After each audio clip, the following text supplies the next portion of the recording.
If loneliness is going to visit, the book's question is almost rude in its usefulness.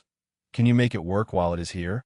Not romanticize it, not deny it, not post a quote over it, and pretend you have become spiritually superior. Make it work. Let the lonely season become a growth period instead of a waiting room where your life sits frozen until someone chooses you. Welcome back to this summary of the art of being alone.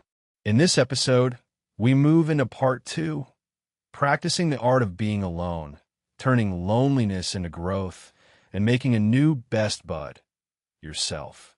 Gavrani's practice begins with responsibility.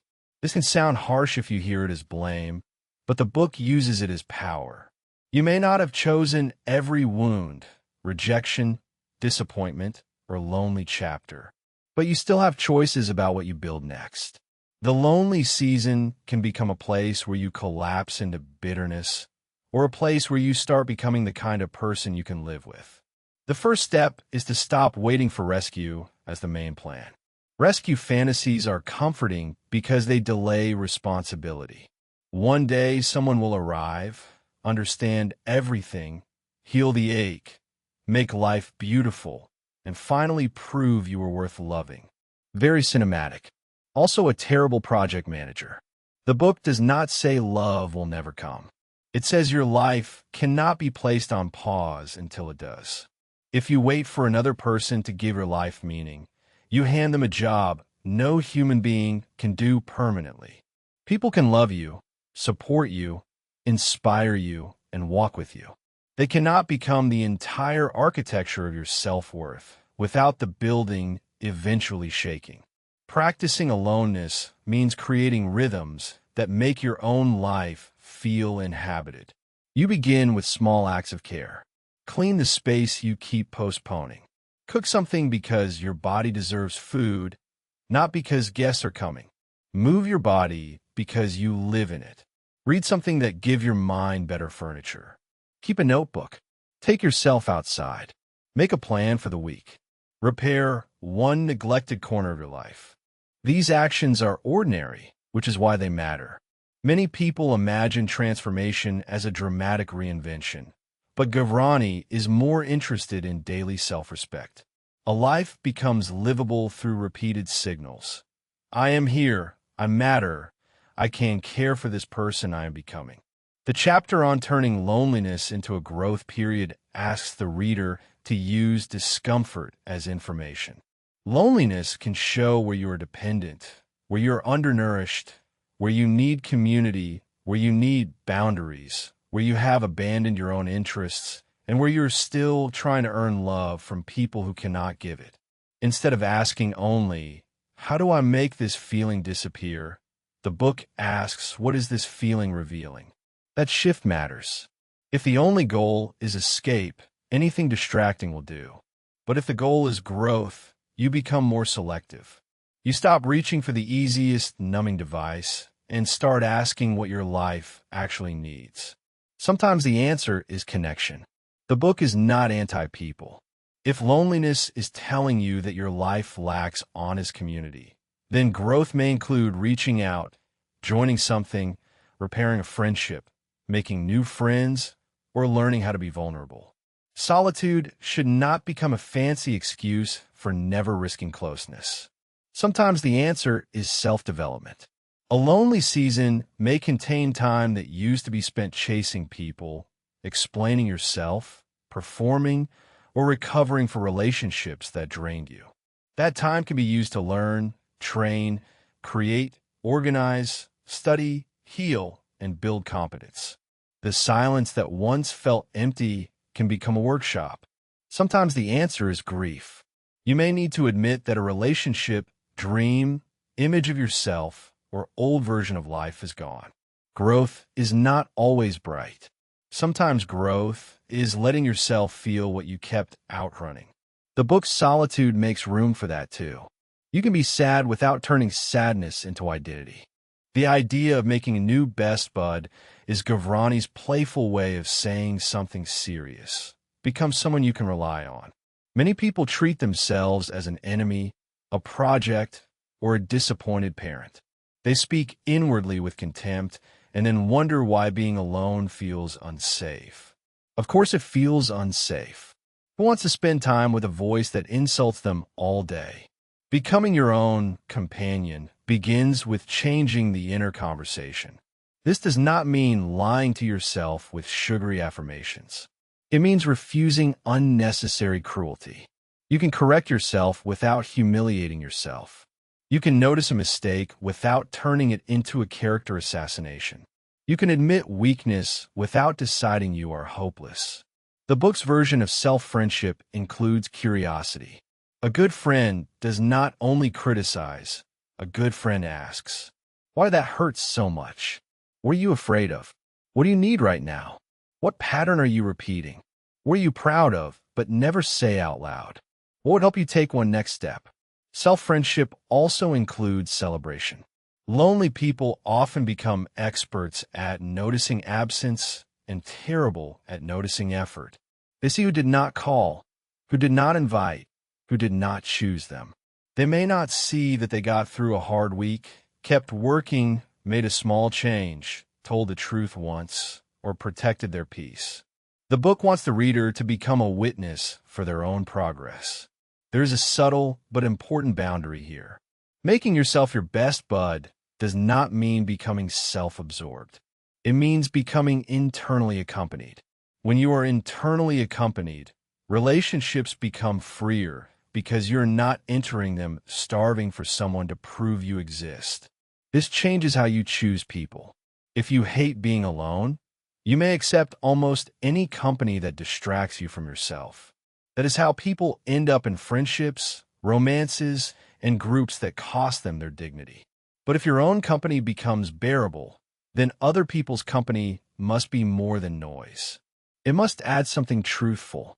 The book also encourages readers to make alone time active enough to become meaningful. Do not just sit with a phone and call it solitude.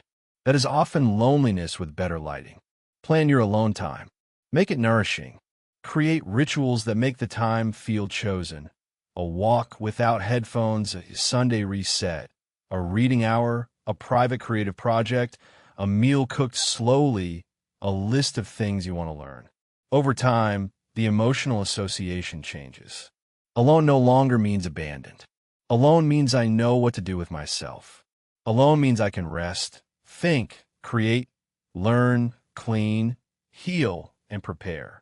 Alone means I'm still in relationship with my own life. The growth period also teaches patience. People often want to become confident immediately because insecurity is uncomfortable. Gavrani's approach is slower. Confidence grows when you repeatedly survive the situations you once feared. You go to a place alone. You make a decision alone. You spend an evening alone. You handle a feeling alone. Each repetition says, "See, you did not disappear." By the end of these chapters, loneliness has not become painless. The book is more honest than that, but it has become usable. It can point toward neglected needs and use time, weak self-trust, and the chance to build a life that does not collapse every time another person is unavailable. Thank you for listening to this third episode. Next, we finish the book with the dream life plan, the action plan, making alone time addictive, and becoming independent without turning hard or bitter. Final close. A lonely season can become a cage, or it can become a workshop. The difference is whether you only wait inside it or start building. The growth period Gavrani describes also requires a change in how you measure progress. In lonely seasons, people often measure progress only by whether someone has arrived. Did someone text? Did someone invite me? Did someone choose me? Did I stop feeling alone? Those things matter, but if they're the only measurements, your growth remains under other people's control. The book suggests a different scoreboard. Did you keep a promise to yourself? Did you understand one pattern more clearly? Did you make your space easier to live in? Did you move your body? Did you reach out honestly instead of dramatically? Did you stop chasing someone who only responds when you disappear? Did you spend 1 hour doing something that strengthens your future? These measurements are humbler, but they are yours. They turn loneliness into a place where agency can return. You may not be able to force belonging to arrive on schedule, but you can become more prepared for healthy belonging. You can become less dependent on unhealthy belonging. You can become less willing to trade your peace for attention. Gavrani's idea of self-companionship also includes learning how to soothe without numbing. Numbing says, I cannot bear this feeling, so I will bury it under noise. Soothing says, this feeling is painful, and I can care for myself while it passes. The difference is subtle in the moment and enormous over time. Soothing may look like writing honestly, breathing, taking a walk, showering, cleaning, talking to a safe person, praying, stretching, making tea, reading, or sleeping. It does not pretend the feeling is fake. It simply refuses to let the feeling become the dictator of the evening. You are allowed to care for pain without obeying every impulse pain creates. The book also encourages a healthier relationship with desire. Wanting love is not weakness. Wanting friendship is not weakness. Wanting to be chosen is not weakness. The weakness comes when desire becomes self-betrayal. If wanting someone makes you abandon your standards, silence your instincts, or accept crumbs as a feast, then the desire needs leadership. Self-companionship provides that leadership. It tells the lonely part of you, I hear you, but we are not going to beg for a place where we have to disappear. We're not going to confuse inconsistency with mystery. We're not going to mistake anxiety for passion. We're not going to buy 1 minute of attention with 1 week of self-disrespect. This is where solitude becomes surprisingly protective.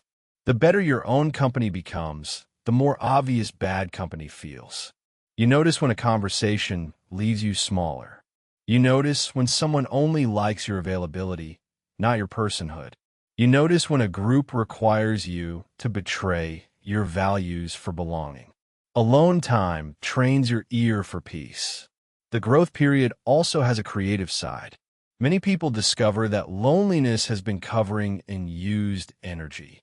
The hours spent waiting, checking, comparing, and overthinking can be redirected. You can build a skill. You can write. You can train. You can learn a language. You can start a small project. You can create something that would not exist if you spent every free hour trying to be chosen. This is not productivity worship.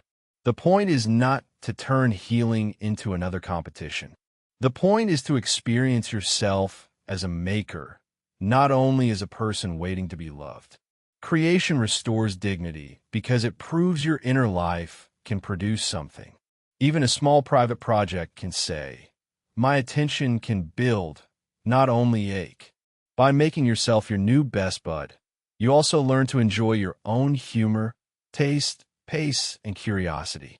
That may sound small, but it is transformative. A person who can enjoy themselves is less likely to treat every silence as abandonment. They may still feel lonely, but loneliness no longer has a monopoly on the room. Another useful part of the growth period is learning the difference between loneliness and boredom. They can feel similar because both create restlessness, but they ask for different responses. Loneliness may ask for connection, honesty, vulnerability, or grief. Boredom may ask for engagement, challenge, creativity, or better use of attention. If you misread boredom as proof that nobody loves you, the feeling becomes heavier than it needs to be. Gavrani's practices help because they give alone time a shape. A shaped evening is different from an empty one. An empty evening says, now what? A shaped evening says, I know how to meet myself here. That might include a walk, a meal, a chapter of a book, a workout, a call with someone safe, a learning session, or a private project. The structure is not a prison. It is a handrail. The book also implies that growth requires cleaning up the emotional diet. If every lonely moment is fed with comparison, old messages, fantasy, and content that makes your life feel inferior, then loneliness will grow teeth. You cannot keep pouring salt into the wound and then wonder why it stings. Protecting your attention is not weakness. It is basic wound care. Self-companionship, therefore, includes deciding what you will not consume when you are vulnerable. Maybe you do not check certain profiles at night. Maybe you do not reread conversations that keep you attached to confusion. Maybe you do not ask the internet to rank your life against strangers. This is not avoidance. It is stewardship. By the end of these chapters, growth looks less like becoming impressive and more like becoming trustworthy. You become someone who can notice pain, respond with care, and take one useful step. That is not dramatic, but it is durable. In a lonely season, durable is far more valuable than dramatic.